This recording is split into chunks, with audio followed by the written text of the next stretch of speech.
తీవ్ర ఉద్రిక్తతలతో అల్లాడిపోయిన తునిలో పరిస్థితులు సాధారణ స్థాయికి వచ్చాయి. ఆదివారం అర్ధరాత్రి వరకు కొనసాగిన ఆందోళనలు సద్దుమణిగాయి.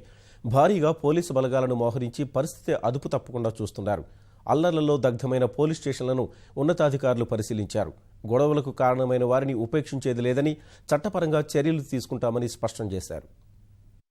ఆదివారం మధ్యాహ్నం మొదలై అర్ధరాత్రి వరకు ఏ క్షణంలో ఏం జరుగుతుందో అన్నట్లుగా తీవ్ర భయాందోళనలు నెలకొన్న తునిలో సాధారణ పరిస్థితులు నెలకొన్నాయి. పట్టణంలో భారీగా పోలీసు బలగాలను దింపారు. తుని వేదికగా ఆదివారం జరిగిన కాపు ఐక్యగర్జన సభ తర్వాత రైలు పట్టాలపైకి వెళ్లిన ఆందోళనకారులు రత్నాచల్ ఎక్స్ప్రెస్ పై రాళ్లతో దాడి చేసి నిప్పంటించారు. రైలు మొత్తం తగలబడిపోయింది. ఆ తర్వాత తుని గ్రామీణ స్టేషన్, పట్టణ పోలీస్ స్టేషన్లను కాల్చేశారు. ఈ ఘటనలో గ్రామీణ స్టేషన్ పూర్తిగా కాలిపోగా ఆవరణలోని పోలీస్ జీపులు 50కి పైగా ద్విచక్ర వాహనాలు బుగ్గిబుగ్గిగా మారాయి. అల్లర్లు శృతిమించడం వల్ల రాత్రికి భారీగా పోలీసు బలగాలను రంగంలోకి దింపారు. తునితో పాటు తూర్పుగోదావరి జిల్లాలోని సమస్యాత్మక ప్రాంతాల్లో 144 సెక్షన్ అమలు చేస్తున్నారు.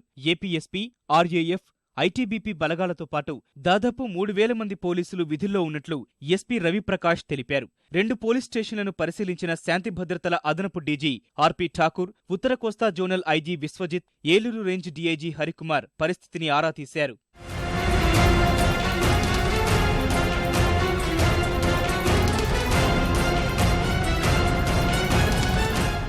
పథకం ప్రకారమే తునిలో అల్లర్లు చేసినట్లుగా ఉందని ఠాకూర్ చెప్పారు. అల్లరి మూకలు చొరబడి విధ్వంసం సృష్టించాయన్నారు. గొడవలకు పాల్పడిన వారిని వదిలేది లేదని స్పష్టం చేశారు. పరిస్థితి అదుపు తప్పకూడదనే సంయమనం పాటించినట్లు చెప్పారు.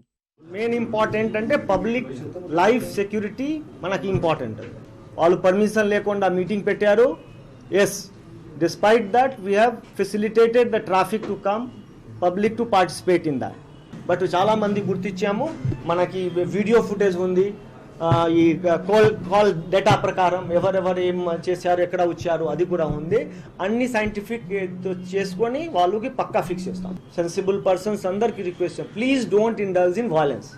మీకు ఒక పద్ధతి ఉంది, పొలిటికల్ ఇదిలో ఒక పద్ధతి ప్రకారం మీకు ప్రొటెస్ట్ చేయడానికి అందరికి ఫ్రీడమ్ ఉంది. బట్ వైలెన్స్ చేయకూడదు.